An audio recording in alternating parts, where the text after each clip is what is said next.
अस्सलाम वालेकुम नाजरीन, उम्मीद है कि आप खैरियत से होंगे। आज के इस वाले व्लॉग में या सेशन में दो अहम मौज़ूआत पर बात करनी है। एक तो ये कि खैबर पख्तूनख्वा की जो निगरान हुकूमत है और उसमें शामिल जो पार्टियां हैं उनके दरमियान जो तलखी रही है गवर्नर के किरदार के हवाले से, ख़ासकर एन पी और जे वाई के दरमियान, उसका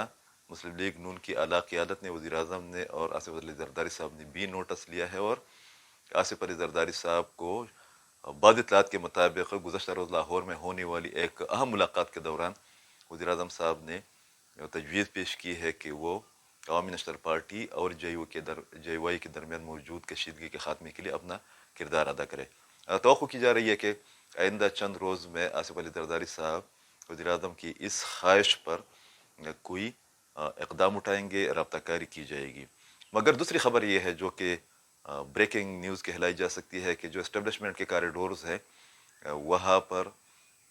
नए इलेक्शन की तैयारियों के हवाले से या ऐलानात या मशावरत के हवाले से जो नई डेवलपमेंट सामने आई है वो ये है कि खैबर पख्तूनख्वा की मौजूदा निगरान हुकूमत को, जो कि बहुत मुतनाज़ हो चुकी है, जिसको आप निगरान हुकूमत नहीं कह सकते, मुख्तलिफ पार्टियों की एक मुश्तरका हुकूमत है, एक मखलूत हुकूमत है, और जिस पर जे वाई ने कब्ज़ा जमा रखा है। इस्टेब्लिशमेंट के मुतालिका कॉरिडोर्स में ये एक तजवीज़ ज़ेर गौर है कि इलेक्शन का अगर फैसला हो जाता है तो इस हुकूमत को ख़त्म किया जाए। ये बाज़ जो गैर जानिबदार माहिरीन है, जो तजियाकार है, उनके मुताबिक भी ये हुकूमत इतनी मुतनाज़ हो चुकी है कि इसके होते हुए अगर इलेक्शन होते हैं तो उसके न सिर्फ ये कि माहिरीन और जो वोटर्स है, जो पार्टियां है हुकूमत, इस वाली हुकूमत से बाहर, वो उस पर एतराज़ात करेंगे, बल्कि हुकूमत के अंदर मौजूद निगरान हुकूमत में जो इत्तेहादी शामिल हैं उनमें से भी बाद लोगों को ये हुकूमत काबिल कबूल नहीं होगी या इसकी कारकर्दगी या पॉलिसी काबिल कबूल नहीं होगी। गवर्नर हाउस के मामलात चलाए जा रहे हैं, जे वाई की हुकूमत है, बाद पार्टियाँ उसमें शामिल हैं। उन पार्टियों और जे वाई के दरमियान, खासकर मुस्लिम लीग नून, एन पी और जे वाई के दरमियान सख्त कशीदगी पाई जाती है। जो वज़रा है उनमें जो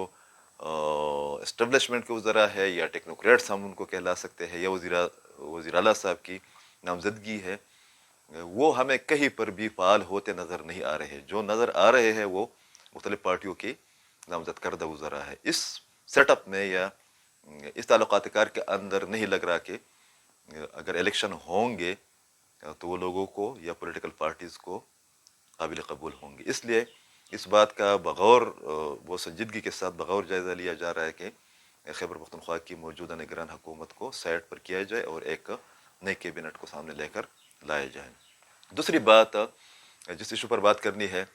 वो पाकिस्तान और अफ़गानिस्तान के दरमियान मौजूद वो कशीदगी, हुकूमतों की मैं बात कर रहा हूँ, है जिस पर आर्मी चीफ आसिम मुनीर साहब ने गुज़श्ता रोज़ जॉब हमले के बाद दौरा क्वेटा के दौरान सख्त तशवीश का इजहार किया। उन्होंने पहली दफ़ा हुकूमत अफ़गानिस्तान को उनकी ज़िम्मेदारियाँ याद दिलाई है। उन्होंने ये भी कहा है कि जो हमले हो रहे हैं अफ़गानिस्तान में बैठे लोग, उनको न सिर्फ ये कि वहाँ पर महफूज पनाह गाह है मैसर है, बल्कि उनके बकौल पाकिस्तान के लिए ये सूरत हाल नाकाबिल बर्दाश्त। और उन्होंने खुल कर कहा पहली दफ़ा अफगान हुकूमत से कि वो अपनी ज़िम्मेदारियों का एहसास करे और TTP को लगाम दें। उसके बाद सुहेल शाहीन साहब का, जो कि अहम अहदेदार है, उनका एक स्टेटमेंट आया है जो कि बहुत रिवायती है और गलत भी है। उन्होंने कहा कि दोहा एग्रीमेंट पाकिस्तान और अफगानिस्तान के दरमियान नहीं था, अमरीका और अफगानिस्तान के दरमियान था।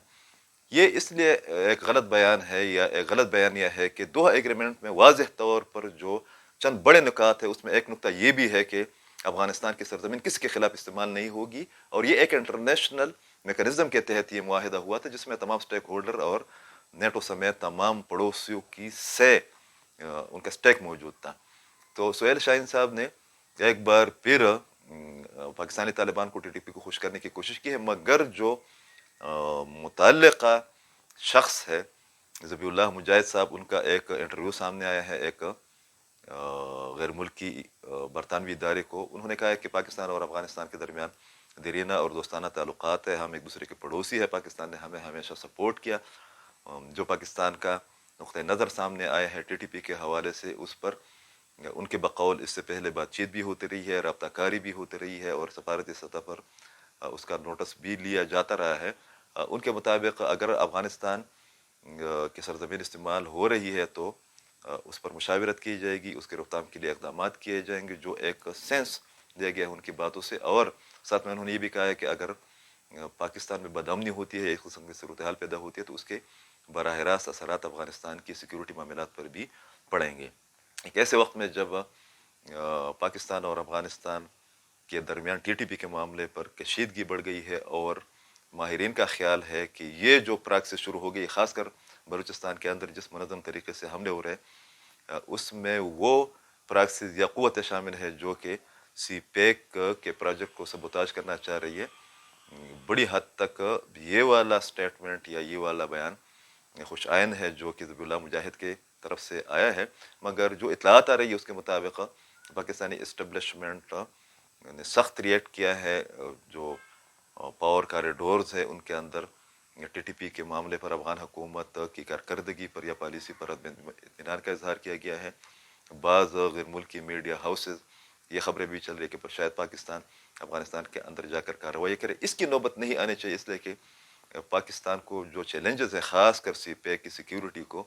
اسے پاکستان بخوبی آگاہ بھی ہے، اور اس کے روک کے لیے پاکستان کسی بھی حد تک جا سکتا ہے. اس لیے ضروری ہے کہ افغانستان اور پاکستان کی حکومتیں اور متعلقہ حکام اور لیڈر معاملات کو درست کرنے کے لیے یا نارمل کرنے کے لیے اپنے اقدامات اٹھائے، اپنا کردار ادا کریں. بہت شکریہ.